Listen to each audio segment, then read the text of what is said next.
has a ghost story that's been passed down through the generations. But what if those legends were true?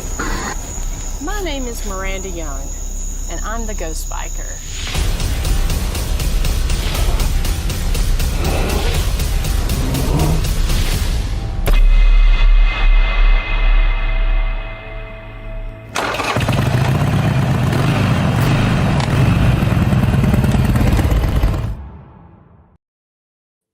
Hey, everybody. Happy Thursday night and welcome back to the Ghost Biker Garage. I am your host, the Ghost Biker, and we have a great show tonight for everybody. First, just want to say hello to everyone over here in the chat room. Hello to Mr. Daryl Paulette from there in Virginia. Thank you so much for tuning in. Miss Sonia Thompson from The Walking Dead, who's over in the Netherlands. Thank you so much for watching us internationally. Really appreciate that. Mr. Bob Burnell, how are you doing tonight? Hope everyone is having a great night. Here we are, almost Christmas, here at the winter solstice. So much going on right now. I've been actually reading a lot online about a lot of really cool things that people have had going on, a lot of activity happening right now. And it's been really fascinating to follow that. Hello to Liz Villa. Thank you so much for tuning in. So we are broadcasting live on the Ghost Biker Explorations YouTube channel, Ghost Biker Explorations Facebook page, and also on the Ghost Biker Explorations LinkedIn channel. Saturday nights, the show will be broadcast there on Mix 104.1. So just want to say hello to everyone out there. If you've not gone, liked, and subscribed to all of the different channels and pages on there, please do so. That really does a lot for our content creators. And you're definitely going to want to check out tonight's guest as well. So just want to talk just a little bit briefly about some news and some different things that's been going on before we get to tonight's guest. Last night, I was a guest there on Strange Days Live. Such a fun show. Doc and Tim, they brought their A game and had some amazing questions. We dug deep into some very interesting conversation. Talking about, frequencies and tones and binaural beats and all kind of really cool things that we've been experimenting with on Ghost Biker Explorations past seasons, as well as there at the historic Scott County Jail. But it was a great podcast. These guys do a live show every night of the week. It is a call-in show. I know some of you folks that watched tuned in and called as well. So thank you for doing that. If you've not watched it, go and check it out. You can find it on the Strange Days Live YouTube channel. And again, that's Doc and Tim. Definitely go and subscribe and like to their channel. Also, just in the past hour that we were live there on the historic Scott County Jail Facebook page and now historic Scott County Jail YouTube channel. We are broadcasting live from those two locations at 7 p.m. Eastern time with the Jailhouse Informant podcast, where we're talking about all things related to the historic Scott County Jail and the historic village of Rugby. We started back our series tonight on haunted jails, haunted and historic jails from all around the country. And so we had the gentleman from Southern Heat Paranormal on, and they were talking about their jail, the old Bleckley County Jail there in Bleckley or Cochran, Georgia. And so we love that series because we get to highlight these locations. We get to share the history of the town, the history of the jail, and some of the different haunting captures that they've captured at jails all around the country, and hoping to get some international jails on there as well. So if you didn't check that out, hopefully you'll go back and watch the rebroadcast or the replay there on the historic Scott County Jail Facebook page and YouTube channel. Speaking of the historic Scott County Jail, we've got a couple tours available until the remainder of the year. We'll be wrapping up the year next weekend with our Christmas ghost walks that we're doing. That's where we take you throughout the town of Huntsville, show you the lights, and tell you some of the haunting history from there, as well as the a flashlight tour of the jail, where we share some video, audio, and other evidence that teams from around the country have captured there inside of the historic Scott County Jail. You can get your tickets at historicscottcojail.com, and we do limit those to 10 people per tour.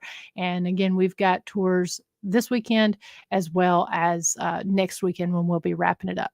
We also opened up our booking schedule for 2024, and excuse me. With that, we're offering a special from January 2nd through March 10th. You can book an investigation. You get 2 extra hours, and you can book it 7 days a week. We typically limit it to Thursdays through Sundays on our typical schedule, but during the darker months here of the winter, we're taking advantage of those longer nights and opening that up for you to go in and investigate for longer and for more nights. So check that out on the Historic Scott County Jail Facebook page or historicscottcojail.com, and you can book. You can also go to historyhighwayshaunts.com, and that's got links to both our jail page as well as Historic Rugby After Dark, and you can book your dates to investigate the village as well on that. Now, last week we had a really fun guest. We talked about just such a wide array of topics. Vicki Norris joined us, and we talked about what it's like being a solo or a female solo paranormal investigator and collaborating with some other great teams. She shared some amazing evidence with us. You guys came on here, asked some great questions, and interacted really the entire show with us. And so it was a lot of fun. If you missed that episode, go check that out. And if you haven't followed Vicki's Reflections of the Paranormal page, you're definitely going to want to do that because she does a lot of lives and she releases a lot of content on there as well. So again, hello to everyone that's joined us tonight. Just want to remind you, if you have any questions for myself or tonight's guest, please feel free to put those over there in the comment section. And if you will, put them in all caps just so that I don't miss it whenever I'm going through here. Want to make sure that I do get that.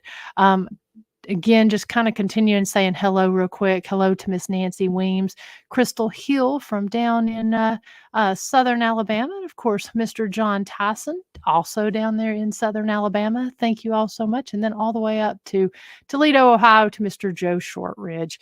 Thank you all so much for tuning in tonight. But I want to go ahead and get to tonight's guest because we've got some really cool things to talk about and some great things to show. If you didn't get the chance to read the description there, my guest tonight is Mr. Lawrence Milano, and he's the creator of MONDOdocs. And if you've not gone on and checked out his YouTube documentary series on there, you're really missing out. You need to go and subscribe to this guy's page because he puts out some beautiful content and some great evidence as well. But he is a YouTube documentarian, and he explores, his channel explores exploration focuses on the paranormal, the abandoned, the strange, and the unusual. He's filmed at numerous Gettysburg haunts, the Shanley Hotel, the Conjuring House, the Grand Midway Hotel, and many, many more. So we're going to talk about all of those tonight and maybe even show you a little bit of it. But if you will, please help me in welcoming Mr. Lawrence Milano. Hey, Lawrence. Oh, hello. How are you? I'm doing fantastic. How are you? Good. Tennessee sounds extremely haunted. That sounds like an extremely haunted state that I might need to visit sometime soon. I think you do. I can direct you to some really cool haunted locations here. And what's really cool about it, which is probably the same thing up there in Pennsylvania where you're at, a lot of these locations are pretty closely related in distance. I mean, within a 3-hour difference, at least. Yeah, I mean, you have Gettysburg, which is 2 hours from me, not that far at all. And a lot of history in Pennsylvania and even New Jersey. You have Alamucci, New Jersey, which is a lot of Native American history. And everything is so close to each other. And it's all just very haunted. Pennsylvania and New Jersey are extremely haunted states. But it sounds like Tennessee is also quite up there. So maybe I'll go down there next year sometime. We'll see what happens. Yeah, come on down. So, I'm just going to ask kind of your typical generic questions starting off about, why don't you tell us about yourself and what really drives you and your passion here with the paranormal? Well, my name is Lawrence Milano. I am a filmmaker first, paranormal investigator second, I guess you could say. When I started MONDOdocs back in 2019, I was in Pittsburgh, Pennsylvania, living there, working for a bank. And I went to school for filmmaking, actually in Pittsburgh.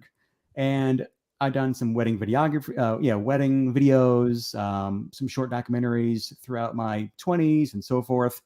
But MONDOdocs was really going to be a channel that concentrated on just the weird side of Pennsylvania and New Jersey, maybe parts of New York, and maybe dabble a little bit in the paranormal, not too much, which is funny because the first video that I did for the channel was at a haunted lake in New Jersey. But I had some ideas planned out for MONDOdocs throughout 2020. And as we all remember, everything kind of went to hell in 2020. Everything shut down. So it became challenging on what to do filming wise. So I did a few unboxing videos of some weird things like Ouija boards from Russia, serial killer trading cards, that kind of thing, and abandoned places, where I didn't really have to interact with people during 2020. And then I went to Gettysburg that August, stayed at the Farnsworth House, which I think is the most haunted place in the damn country.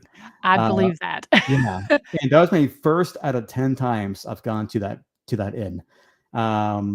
And after that, after I filmed there, did a video on that, on Gettysburg, that video, for the size of the channel back then, that video kind of blew up. And I'm like, okay, this is doing pretty well. It seems like paranormal stuff might be kind of a thing, and I might do well for the channel. And I just fell in love with it. I fell in love with Gettysburg. So I went back as much as I could to film there and do videos there and documentaries. And they did pretty decent for the channel. And it's difficult to say what drives me when it comes to the paranormal. It's just like I think I mentioned to you before. You end up with more questions than answers. It's the mystery aspect of it. It's like, okay, we have something lingering. So, for example, if you go to a haunted location, let's say Gettysburg, like the Farnsworth House Inn, you have something there that's lingering. You have something there that's some energy, some spirits, whatever you want to call it. There's something there. And you may never get an answer to what it is exactly, but you kind of understand it more as time goes on, but you also don't understand it as time goes on. It's weird. It's I don't know. It's hard to explain, but I think what drives me, when it comes to the paranormal is just trying to learn as much as I can about it, talking to different people, hearing their stories. I mean, at the end of the day, people inspire people. And I think meeting different people and becoming inspired by them and their stories, I think that's what drives me the most when it comes to investigating and exploring. So Gettysburg was that your actual first paranormal investigation? Well, I was back in 2006. We went to Ghost Lake. There's a few friends and I. We were reading this book called Weird New Jersey. It was like 2:00 in the morning. And this is a book of weird locations in New Jersey. Some haunted, some just roadside oddities and curiosities. And my friend Josh was like, hey, do you want to go to the Shades of Death Road? I'm like, what is that? What is the Shades of Death Road? And he's like, it's right next to Ghost Lake. I'm like, what is Ghost Lake? And I forget, I think I was 19 at the time or 18. I think I was either 19 or 20. I was young, many years ago.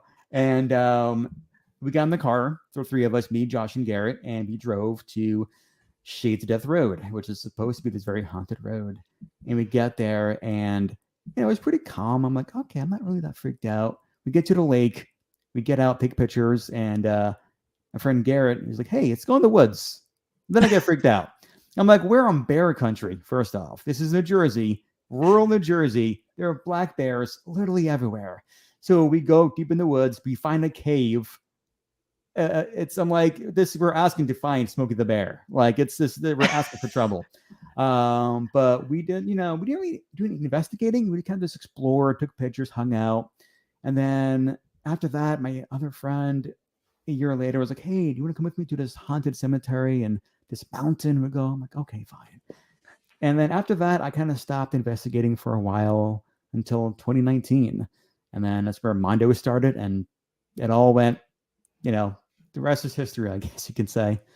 But yeah, 2006, my first investigation, which was so long ago when you think about it. It's so long ago. Yeah. So do you typically do solo investigating when you go to these locations? It depends. So one big perk of this whole thing is I get to bring my friends with me. So I get to ask my friends, hey, do you want to come with me to a haunted place? Some of them are really into it. Some of them are not into it. Until I bring them to a place.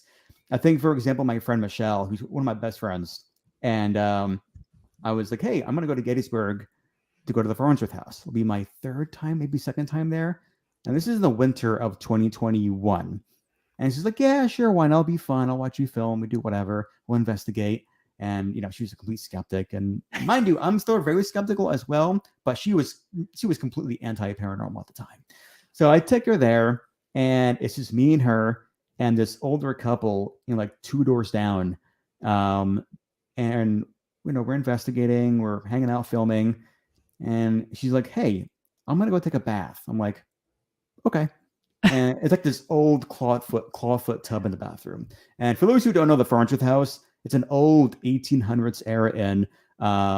It was a field hospital. It was a sharpshooter's nest for the Confederate soldiers. A lot of history, a lot of death in that building.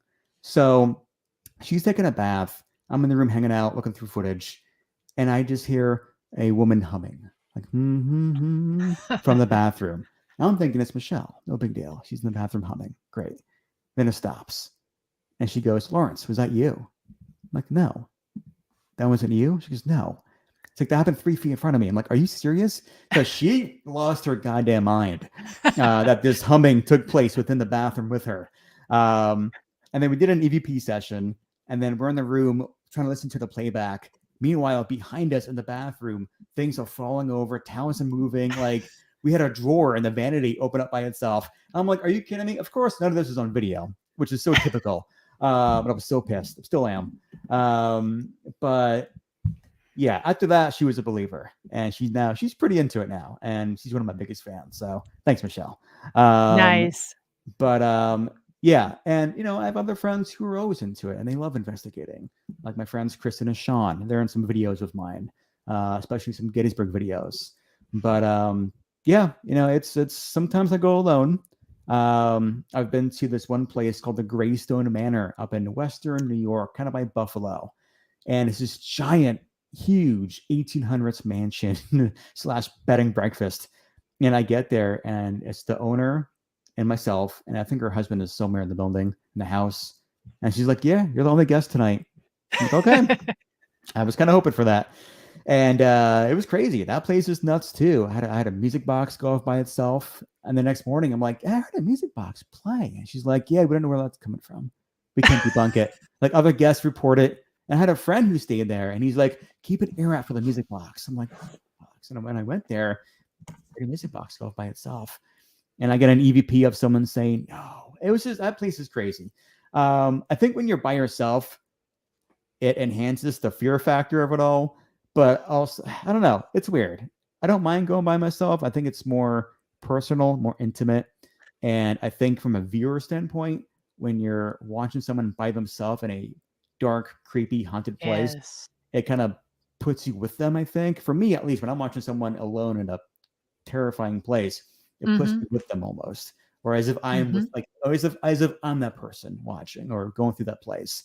So that's kind of what I hope to do when people watch my videos of my solo adventures, is that they're kind of, putting themselves in that experience with me, make it more immersive, I guess you could say. But yeah, I mean, I'm going to a place by myself next week, going to this railroad inn, I think it's called, this old 1800s building. They're all from the 1800s. And they say this Civil War soldier haunts the building. So far, I'm the only guest there. We'll see if that stays that way. Okay. 2 days after Christmas. So I'm hoping nobody travels to that small little town, and I can just be all by myself in that building, filming and getting freaked out. So yeah. So how many videos do you typically, or investigations do you typically do a year? It depends. I mean, I think last year I had maybe just under 30 videos that I uploaded. I think this year I had 24. So I wanted to get at least to 50 this year, do 50 videos this year, but it's difficult when you work full time, and the scheduling can be difficult. And for me, I'm a big inn person. I love bed and breakfasts. I love going to haunted old Victorian inns and filming. The thing is about that is you have to pick a weekday, because weekends you're going to run into other guests. But if you're going a Mm-hmm. weeknight or weekday, you're less likely to have someone else in the building with you. So it's tricky when you work and you try to take time off, and yeah. But I think so far on the channel I have 80 something videos. I forget, but I'm trying to get at least to maybe 150 next year. We'll see what happens. But I have some ideas planned, some fun documentaries, a lot of paranormal and some not paranormal. So we'll see Okay. what happens. And so when you put a video out, or say you go to this location next week, about how long is it till you end up releasing your video? Of course, I know work and all that kind of factors into it Yeah. as well, but Well, luckily I have off all next week. So I have plenty of time to edit. But it all depends. If I go to like an abandoned place, I can I can film that same day, go home, edit, and put the video up online. Takes no time to edit. nice. Paranormal videos, it depends, because you have a lot of footage to go through and evidence and so forth, or hopes to find evidence. So that could take a few days, maybe a week.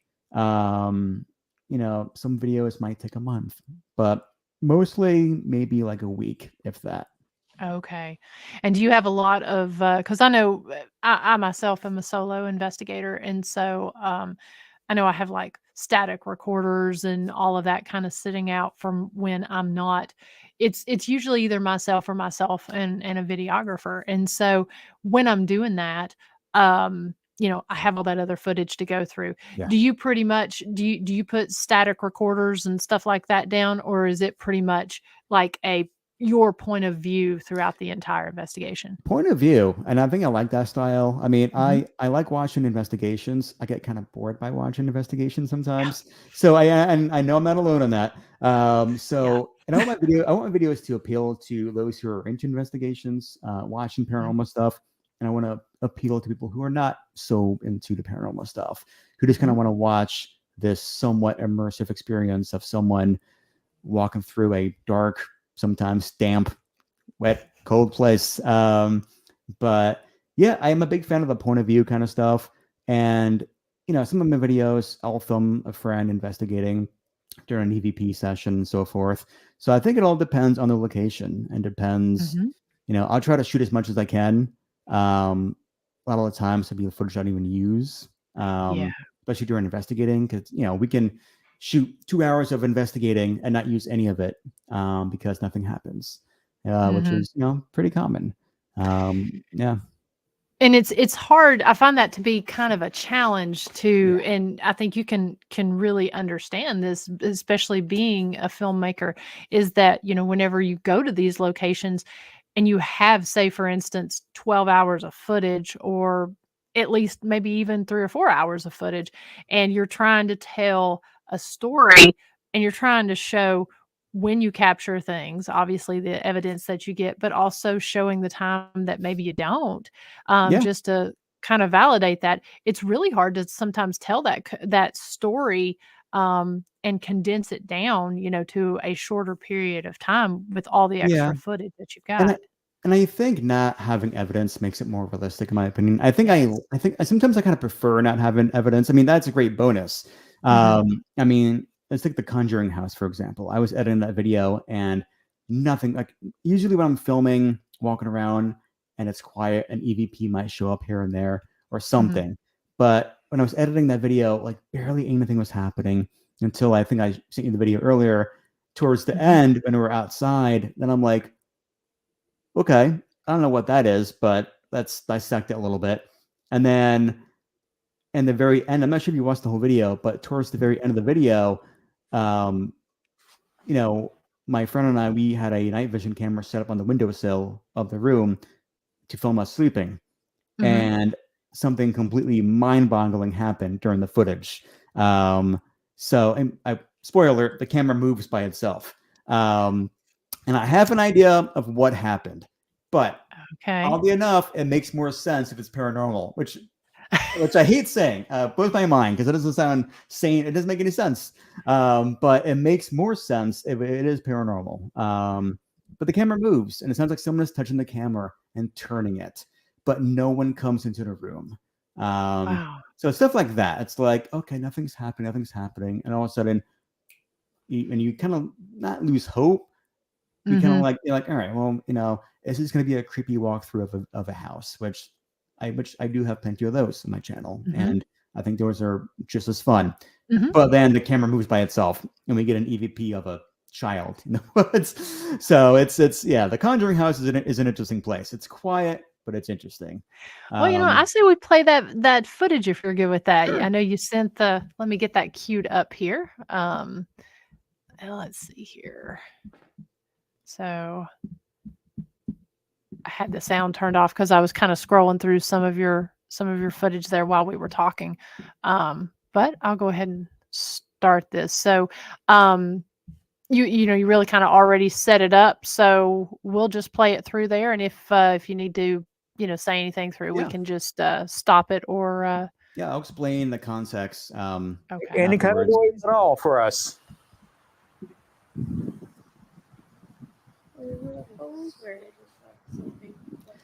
So For the context here is there are three of us outside. There's me, my friend Sarah, and Danielle.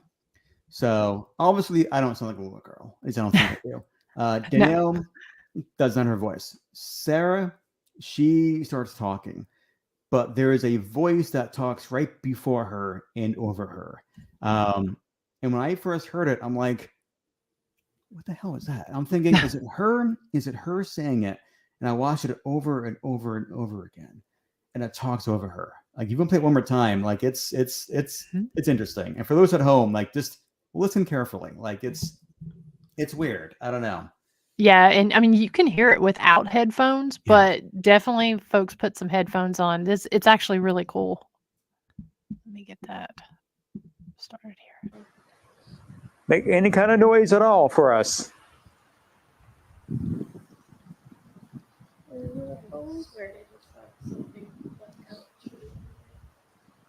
For the shadow play with the light.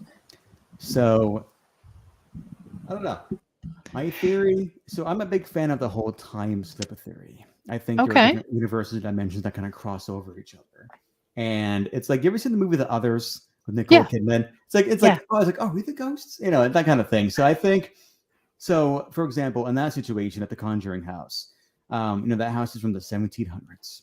What if, it's 1792 or even 1932, and there were some kids in the backyard playing. They hear three jackasses come into the backyard, like, hello, is anyone here with us? Those kids are going to freak out. And they're probably going to be asking, are you a ghost? Because just think how many people come to that house, to that backyard, asking the same questions, like, anyone here? Does anyone want to communicate with us? So if there is a possibility of universes crossing over each other, how often does that happen for those kids or those families that are still in 1792 or 1945, whatever you want, whatever, wherever, whenever. I don't know. I think that's interesting. I'm a big fan of that theory more than anything else. I mean, the paranormal is a one giant umbrella, and it could be different things. It could be dead people. It could be aliens, for all we know. But I'm a big fan of, what if it's a different universe, a different dimension, not stuck, but in a different time period. So that's my theory. I like that one. I pursue that more than anything else. So okay, and it's kind of interesting you say that, because if it puts us essentially as the ghost, to these spirits, or not spirits, but to the people in the other dimension. When you say it like that, because that is always the first typical question most people say, hey, is anybody in here? Who are we talking to? It makes it, they might think that what we're saying is residual, because it's like, if all these people are coming to the backyard and saying, hey, is anybody here? It would kind of act like a residual type haunting from their perspective. No, those kids could be like, yo, mom and dad, our backyard is haunted. People just keep coming through asking, is anyone here? And we're here, and they just don't understand. But yeah, I mean, that's one of my favorite theories. And I mean, let's take the Mothman lair, for example, West Virginia. I don't believe in Mothman. He's not real. I don't think he's ever real. But the Mothman bunkers. So for those who don't know, there are World War II bunkers in Point Pleasant, West Virginia. And the story is that Mothman would hang out in this bunkers, called the Mothman lair. Okay. Now, there are no stories that I could find about any hauntings or anything paranormal down in those bunkers. The two of us were filming down there. Went up there at night, and we're going from bunker to bunker to bunker to film. And they're fascinating. They're huge, giant concrete igloos built into the earth. They're fascinating. And there are bunkers to store TNT explosives during World War II. Now they're abandoned. But the last bunker we were in filming, we were talking a little bit here and there. And in the footage, you hear a man go, "Hello." And it sounds like he's in the other side of the bunker. And I'm thinking, that's not me. It's not my friend Sarah. And I'm thinking, okay, could it be another time skip theory where he's some military officer stuck in 1940, 1930 something, just kind of working, doing paperwork, whatever. Here's two people come in, ask, kind of murmuring to themselves. And, he's going to go, "Hello, who's here with me?" So I don't know. That's another weird thing that happened. But who knows? Who knows what it is? Do you believe in any cryptids? No, I want to believe in the what is it? The squonk. I do want to believe in the squonk. We don't know what the squonk is. He's a northeastern Pennsylvania cryptid. He's a self-loathing hog, essentially, covered in warts, dissolves in his own tears when he's judged for his appearance. He's my spirit animal. I love the squonk. We have a squonk festival in PA called Squonkapalooza in Western PA. I didn't go this year. I might go next year. We'll see what happens. But the squonk, I do wish the squonk was real. Maybe Bigfoot. I think Bigfoot definitely could be, I'm sure there's some primate creature out there deep in the forest that we just haven't discovered yet. So who knows? See, I'm like you. I want to believe in some of these cryptids. Now, I know there's like a lot of strange stuff out there, and there's a lot of areas that we haven't ever really explored, especially when you start looking at some of this backcountry, in the mountains and some of these other areas, the ocean and that. I can understand, how some things can hide, but I have a hard time really truly, I Like, think anything's possible, but is there a giant moth flying around West Virginia? I don't think there is. Is the squonk really a thing? I'm sure there was some mutated hog that got loose from a farm somewhere, and now he was discovered. I don't know. Who knows? But yeah, dog with mange, Yeah, exactly. Yeah, and you have Dogman, right? Or it's so many weird cryptids out there. They're fun to believe in, but I don't like the Flatwoods Monster, for example. I don't know. They're fun to believe in, but who knows? There's a lot of things out there we haven't discovered yet. And it all falls under that paranormal umbrella. It's like we've yet to fully understand what's out there, what's lingering. And who knows? Maybe Bigfoot is actually a supernatural entity than an organic entity. Maybe he's able to manifest himself into a humanoid creature because that's what we're familiar with. Someone else had I think my friend Chad and Chris, I think they had that theory where Bigfoot is actually just a supernatural ball of energy that manifests himself into a humanoid shape. Because when you see that in the woods, that's what we're familiar with. But who knows? I have no idea. Bigfoot is just, I don't know. Aliens? Aliens? I mean, yeah. I mean, are they visiting us? I don't know. We're interesting.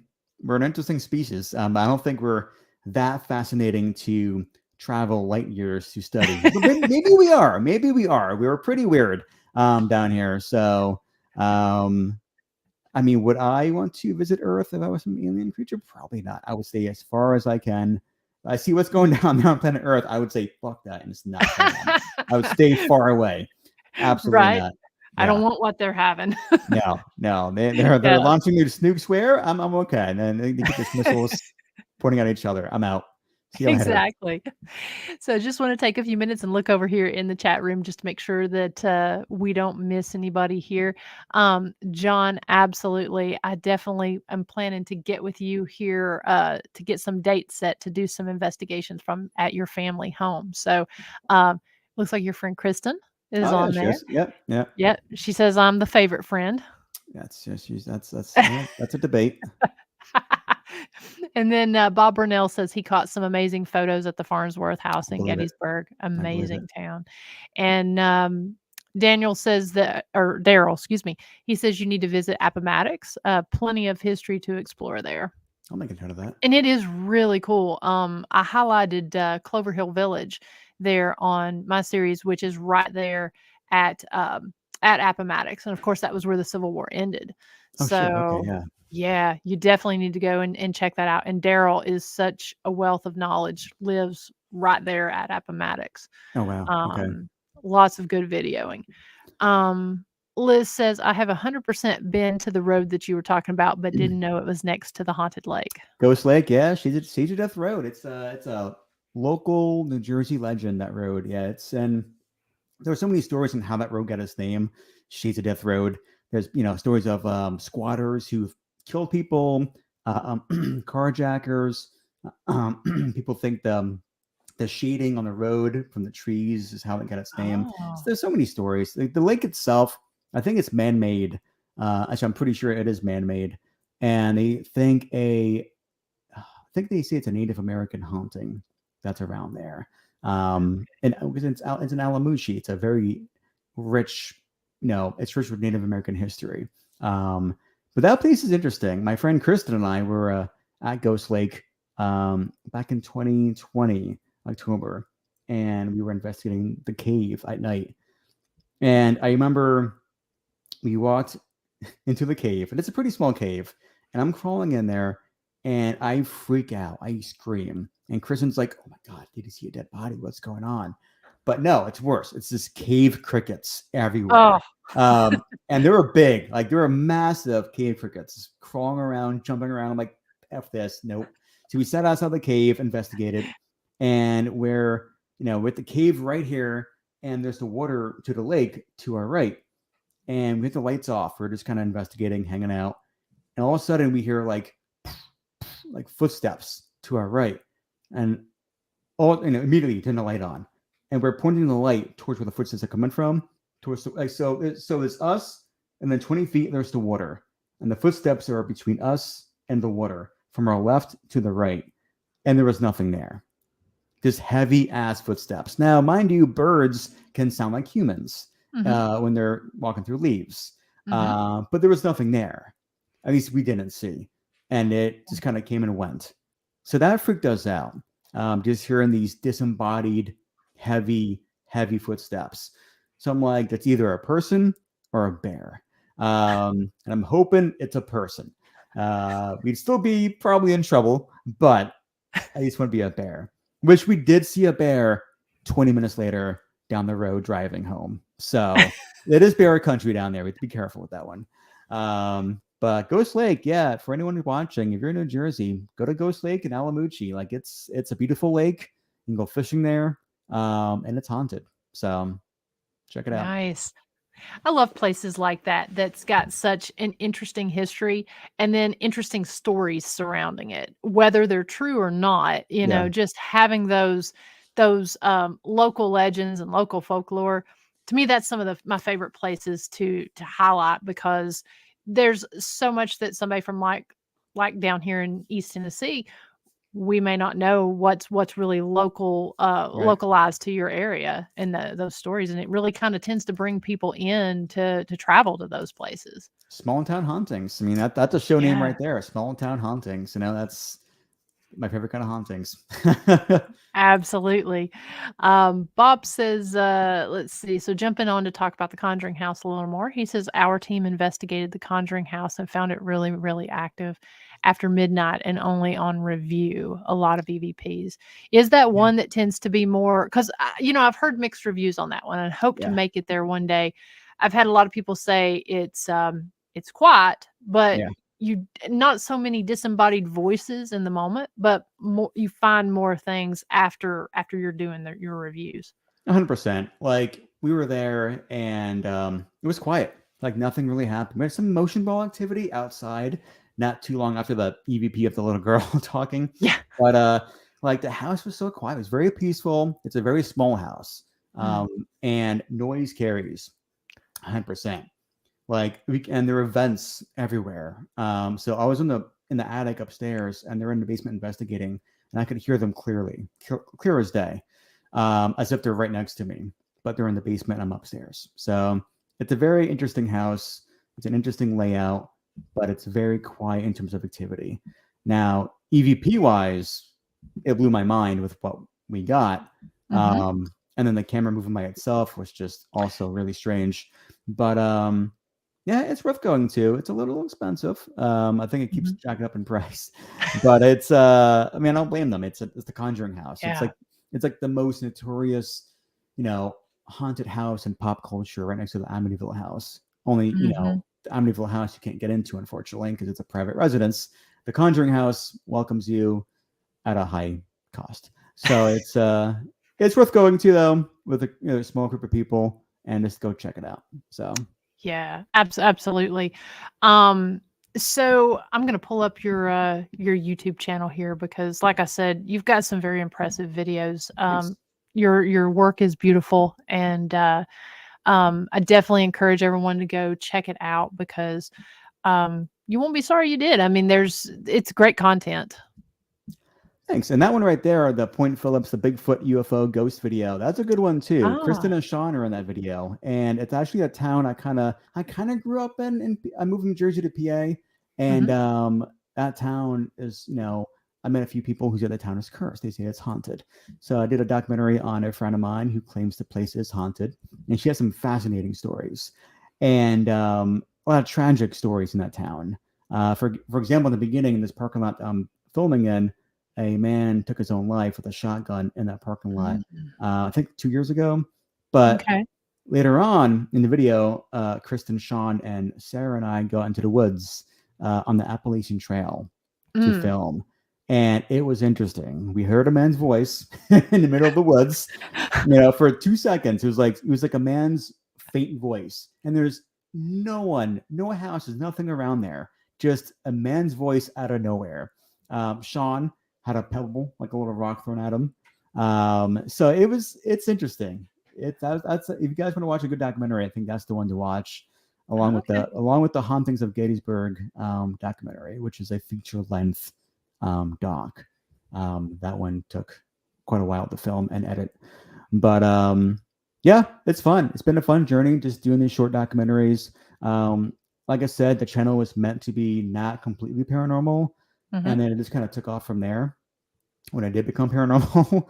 And I'm kind of getting back into the original groove of things where I'm going to do still paranormal videos, but also concentrate on non-paranormal stuff.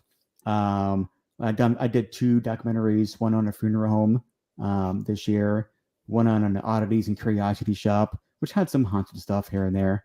But next year I do plan on doing some more non-paranormal stuff, some more morbid, darker content, but not necessarily ghostly paranormal content. So you'll see. Okay. What is your favorite kind of, I know this is like asking your favorite child, what is your favorite type of documentary to put out? Is it more of those kind of morbid type stories, or is it actually going in there and doing like the paranormal? I think just going to a haunted place with a camera and just walking around and see what happens, and just kind of letting the place tell its own story. Every location has a story to tell. And I think the idea of walking around with a camera, documenting it, and letting those walls and those images speak for themselves, I think that is my favorite type of video to do. Because you're not doing so much talking or investigating, you're letting that place kind of just speak for itself. And hopefully the viewer can, appreciate and embrace what they're seeing. So if that makes sense. No, I mean, and that's actually, I love that because it really makes it about that location and about the activity within it. It makes it more about that rather than about, I mean, we all have our friends that we follow, as far as like people who follow my show or, our other paranormal friends, but it makes it about the actual location rather than making it about the person that's doing it. And really gives it the opportunity to shine, I think. Plus, you never know what's going to happen at that because your intentions, when you go in. Yeah, you're just walking around, and whatever happens, happens. Sometimes, if someone wants to speak to you, they'll speak to you, and sometimes it's a little girl asking if you're a ghost. So, but yeah, it's you never go into a place expecting whoever is there to talk to you. You go in there and you hope they do. You hope to get some answers to the questions you may have. But when you do make contact with whoever is there at that location, it is an honor. It's a privilege. Yes. Because it's something so out of this world we can't even comprehend to understand it. It is so far into the unknown realm. And I think when you get that communication, you make that contact, that's something that's really special. And I think more people need to appreciate that. So, yeah. Absolutely. And a lot of the times it's the subtle things, you know. Oh, yeah. That's a great capture. I had when I did Revenant Acres, I had the same thing with the camera. I had a camera on a camera, and we had stepped out to go eat. And while we were gone, I saw on one camera, I saw it move. And because of the way the house was located, how small and how it was set up, one of the other cameras just happened to be on that camera. Oh, wow. And you subtly see it move, and you could hear it on the audio. You could hear what sounded like, and it wasn't just like, it was at an angle and it shifted on the tripod or anything. I mean, there was no reason and if it had been something shaking in the house, you would think the other camera would have. Yeah, right. It was just the one that moved. Mm-hmm. And did it move a lot, or is it just very subtle, very like? It was very subtle. Yeah. That's interesting. Yeah, it wasn't like it completely turned it. It was Revenant Acres there in Indiana. Okay. Yeah, Nice. Unfortunately it's a place you can't go investigate anymore, but it's one that I left with so many more questions than answers. Because there was never really a clear story as to why the house had the activity that it had in it. And so is there any theories on why it's haunted? Is there any I've got a few theories myself, but from other videos, because I became real intrigued with this location just because of the way it looked and because it didn't have a story behind it. And it had a really dark, the hauntings that were happening inside of there were really dark. And so I took my friend and fellow investigator Tiffany with me. And when we went in, we wanted to see, because the rumor and the stories behind it was that it didn't like women. And so it was just the two of us. We spent the night in there, had some really wild, crazy things happen. But that, to me, I mean, I had static recorders sitting there while we were gone, and it sounded like somebody came in and just trashed the house. And when we looked at the camera footage, Nothing other than that little the little move on the camera. So the And audio, then that's so weird. That's so yeah. weird. Yeah, it literally sounded like someone came in, was stomping up the steps, and at one point it sounded like somebody just took their hand and just cleared whatever was on the dresser in there. It was really wild. But going back looking at the footage, nothing. Yeah. That's fascinating. And so to me, I was fascinated by the fact that there wasn't any history. I kind of think, when looking back at some of the old stories there in, the farm country and stuff, of how people supposedly, some of the old stories would be that they would, in order to have like a good crop, they would maybe make a deal with the devil, or to, have, because times were hard back then. Right. It seemed like whatever was in that house was old, and it maybe was something that had been sort of brought back at some point in time. Yeah. It was just a very, very weird haunting. See, I love that, because you don't know the history of it. You don't know what's causing it. Like, there was this Yogi Bear, which sounds really random, but there was a Yogi Bear campground, abandoned campground in West Virginia. And, it shut down in the 70s. And now there's a giant fiberglass Yogi the Bear statue in the campground. And it's just like, it's falling apart. It's not that safe to go into, but we went in there and I was filming, and you can't really find anything about this place online. No paranormal stuff, no really any videos, not that many videos at least. And I'm filming, and in the footage, you just hear someone go, "Nope." I'm like who's saying nope? Like, who's saying that? And first off, why is everyone always saying nope in my videos? And it's like, oh, Lawrence is here. Nope, we're out of here. But it's just like it's not me. It's not my friend who was looking at a deer skeleton that was also on the ground in the building. But like it was just like it was someone saying nope in a very whispered fashion. It was strange, and it's like I want to go back there and investigate because there's nothing about the place online. Nothing. No one's gone there to investigate. If they did, there's nothing about it on the internet. So it's that mystery that makes you want to go back and explore some more. I mean, even the Farnsworth House in Gettysburg, it's not that mysterious because we know who's haunting it. There's like 16 spirits who haunt the place. You get the Confederate soldiers. You have a midwife named Mary. You have Walter, who's a Confederate soldier. You have a few spirits who linger around and make themselves known. They think a young boy named Jeremy haunts this place. He was killed out front, wasn't he? Or the story. So the story, and Kristen has her opinions about this story. He was a young boy who got hit by a horse carriage outside the building, brought inside the building itself, and then died in one of the rooms, which was a nursery at the time, I believe. And now they believe he haunts the Farnsworth House. Every room in that building is named after someone connected to the building. So Jeremy's room, they think he's connected to that room, even though he didn't really die in that room. That room was actually an open porch during the Battle of Gettysburg and was used by Confederate soldiers to shoot from. So you can imagine during the battle on the open porch, quite a few of them died during the shooting. So eventually they closed it off, became a sunroom, and then it became a guest room, now known as Kristen, and now known as Jeremy's room. And everyone's like, oh, Jeremy haunts the room. I'm like, I don't think he does. I've seen in that room a few times. I investigated a few times. I never had, the presence of. I never felt the presence of a young child haunting the room. It always felt more adult male, more angry, more aggressive. Someone who lost a war, for example. So I think that room is definitely more occupied by the Confederates, not so much the young boy Jeremy. Now, if Jeremy is there running around, I think he's down the hallway in the Sarah Black room doing his thing. But Jeremy's room itself, I think, is occupied by the Confederate soldiers who are still stationed there, still fighting that battle. But I mean, we did an EVP session in that room on Valentine's Day of this year, my birthday. So we were doing some investigating. And we were introducing ourselves. So I'm like, hey, I'm Lawrence. I'm a Northerner. I'm a Yankee. And during playback, you hear, you're a traitor.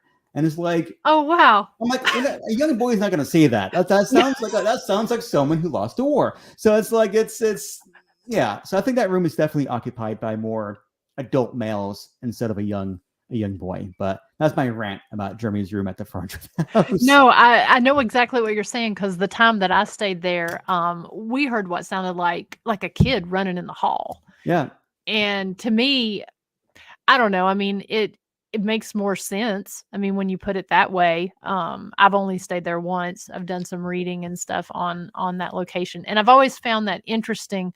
Why? I mean, like at my jail, we know, who occupied some of the cells. Some of them we don't, but it is interesting as to why they named the rooms the way they did. Yeah. And I think the young boy is definitely there. I think he's definitely there doing his thing, but I don't think he's in that room. If he is, I don't think he's a fan of it. But that place though, you gotta go back there. I mean, for those who haven't been there, it's an amazing place. It is very, very active. I mean, the same night we got that You're a Traitor EVP, we were on the, it's me, Kristen, our friend Sean, and then Sarah and our friend Amanda and Brad were in one of the rooms downstairs. We're all investigating, and we're on the staircase leading up to the attic where the sharpshooters were during the battle. And then you just hear a woman's voice going, "Watch." And we're the only ones there.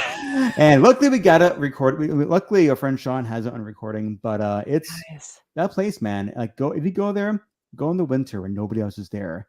Because in the summertime, I'm sure it's active in the summertime, but it's hard to determine what's paranormal or not because it's a full house almost every weekend. In the winter, nobody's there. It's a ghost town, no pun intended. Like it's a ghost town in that place.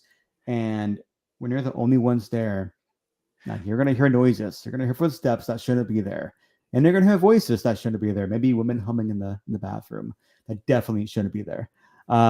So it's a fascinating. I think it's my favorite place that I've gone to so far, and I've been there 10 times now since 2020. I spent way too much money at that goddamn place, but it's amazing, and it feels like home. I mean, it's and the spirits there are very, it's active, but they're very, I don't know. I think they're friendly. I think they're, Yeah. I don't know. It's an interesting place. I think you know me, and I know them at this point where I can just walk in and be like, I'm here. What do you want? Yeah. But it's I don't know. It's interesting. So for those who haven't gone there, go there, go check it out, investigate it, and you won't be disappointed. My business partner, Christy, her sister stayed there, and it was in the winter time, and she just happened to be the only person that was staying in there. Oh no. And I don't think she was investigating. I'm not really sure what, because she lives not too far from there, an hour or so. And so I'm not really sure the circumstances as to why she was there by herself. But now she is an investigator, though. And she did say that she woke up and there was a man standing there in her room. Yeah. And so, being the only person there in the entire. That bed would have been destroyed.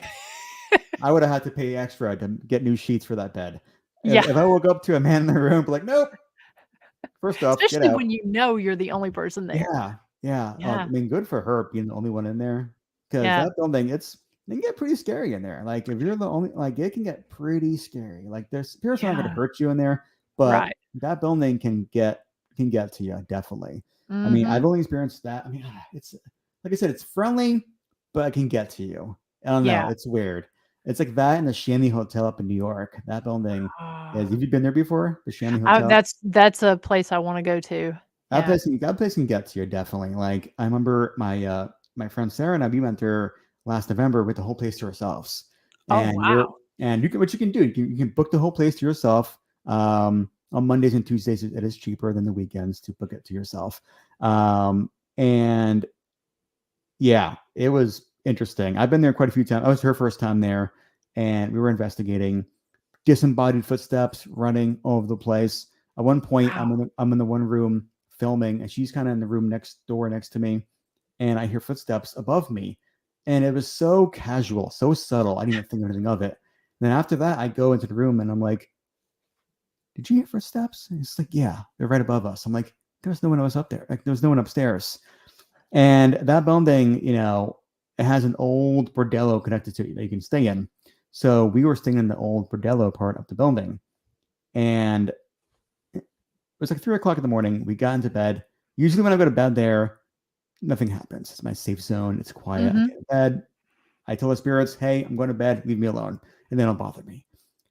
That night, I didn't do that.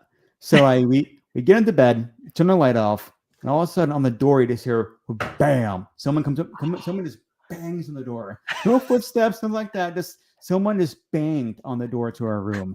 And of course, nobody was there. And it was so quiet too. Like it was so damn quiet.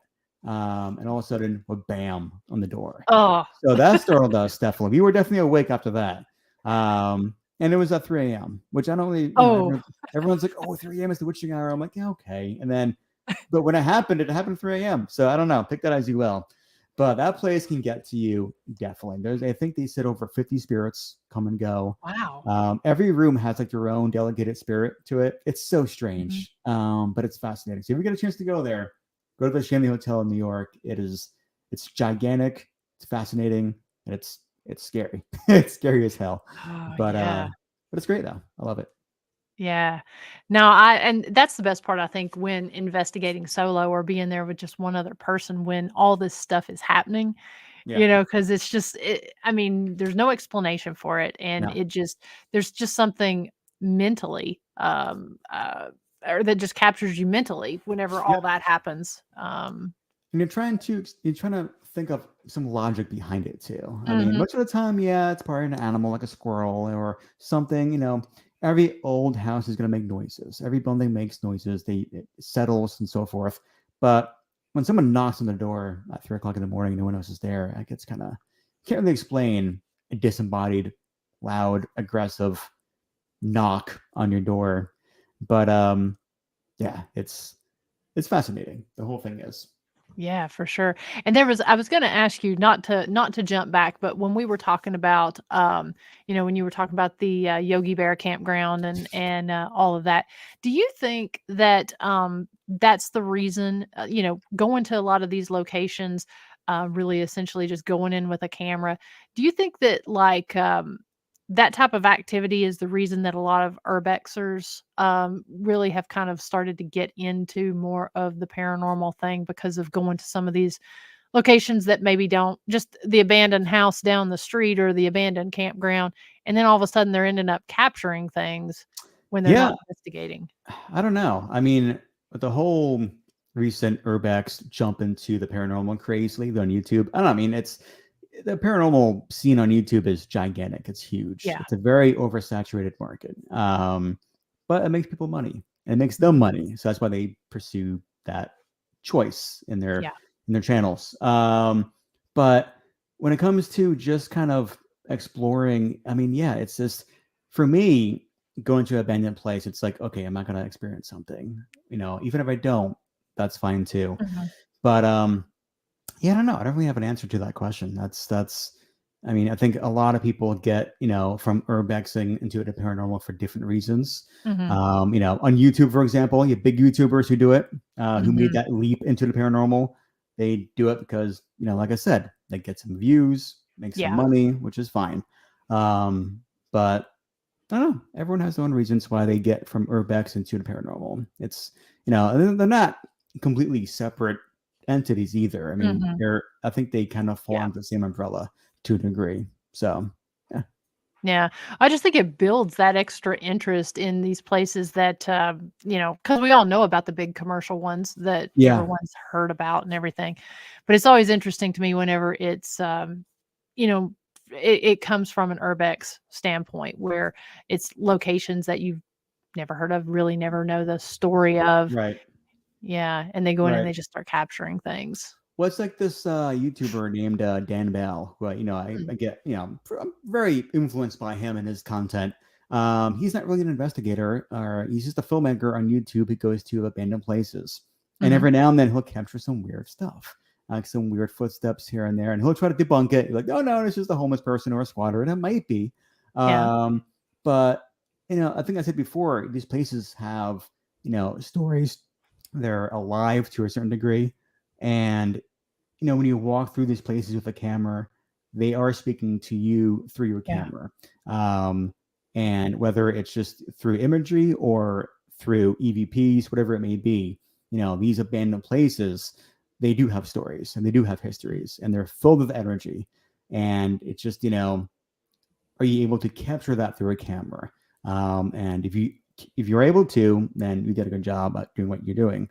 But yeah, I don't know. I love abandoned places. I love the history, and just not knowing what the history of these places are necessarily, and just kind of going in and just kind of feeling that energy, which sounds Yeah. weird, but it's just it's a feeling going to an old farmhouse that belonged to a family for generations, and now it's just kind of there rotting away, neglected. And now it's Mhm. your story to go. No, it's your responsibility to go in there and hopefully tell that story through the camera. So, if that makes sense. No, makes perfect sense. Lawrence, it has been awesome having you on here tonight. Let's talk, if you don't mind, go on and plug your social media sites and anything that you've got coming up here. I know you said you're Yeah. filming next week, but in the 2024, what you got going on? Well, I do have some things planned. So on 2/12/24, a few days before Valentine's Day, I'll be at the Shanley Hotel with Kristen and Sean and all them. We'll be live streaming from the Shanley at 9 o'clock p.m. I think it's 9 o'clock p.m. But yeah, go to MONDOdocs on YouTube, Facebook. Go follow, go subscribe. But for 2024, I do have some interesting things planned. Some cemetery videos and some more solo adventures into haunted places. So, and I'm hoping to travel to New Orleans finally, Ah, hopefully next year. Hopefully, I've been trying to get there for the last few years now. So hopefully that happens in 2024. If it does, then I'll be a very happy camper. But yeah, nice. yeah, go check out MONDOdocs on YouTube. Go subscribe. We're almost at 2,000 subscribers. Trying to get to that before the year ends. If I don't, it's okay. But you can make it happen. Make it happen. and yeah, and thank you in advance for subscribing. Yeah, absolutely, guys. Go check it out. Go subscribe to his channel. We say this all the time, that those likes, those subscribes, those, ringing the bell, that sort of thing, that really helps content creators. It's something that you can do that costs nothing. And even better if you can share it out and tell your friends about it. As, content creators, we put a lot of time and effort into these locations, a lot of money, going and doing that. And so, definitely, that's the least people can do, is go and check out these content creators. So let's get MONDOdocs over 2,000 before, like, what, we got 2 weeks. So Right. yeah. Almost there. And we pulled up the YouTube channel. I'm going to pull up the Facebook page here. When you're going live and that sort of thing, do you announce all that stuff in advance? I do. I announce it mainly on the YouTube community tab page, but on Facebook I also, I think you scroll down on the Facebook page, you'll see my Shanley Hotel stuff. Yep, February 12th, Shanley Hotel haunted live stream. I think 9:30 p.m. I don't even know my own time. 9:30 p.m. I'll be live on YouTube. It's a while from now, but just keep that in mind when you want to watch something on a Monday night at 9:30 p.m. So yeah. All right. Well, again, thank you so much for taking the time to Thank come you. on here tonight. It has been an absolute blast. And so we'll definitely have to have you back on whenever you get some more of your videos and stuff put out there, and we'll highlight them up there. And, you'll have to share some of your new evidence with us. Yeah. And I'll see you in Gettysburg in July. Yes, you will. Yes, you will. Looking forward to it. Absolutely.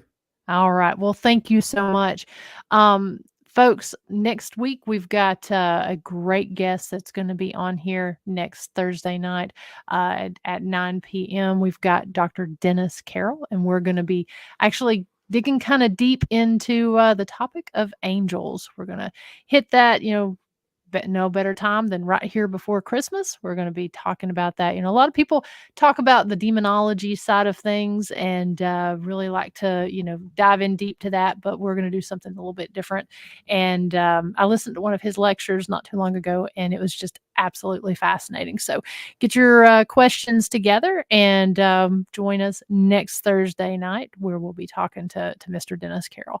And if you are in the East Tennessee area and want to join me for a ghost walk, a Christmas ghost walk at the historic Scott County Jail, we've got all that information on historicscottcojail.com. So until then, I hope everyone has an amazing week, and stay tuned for different updates and posts and stuff that'll be popping up there. But until then, I hope you have a great week. Thanks, everyone.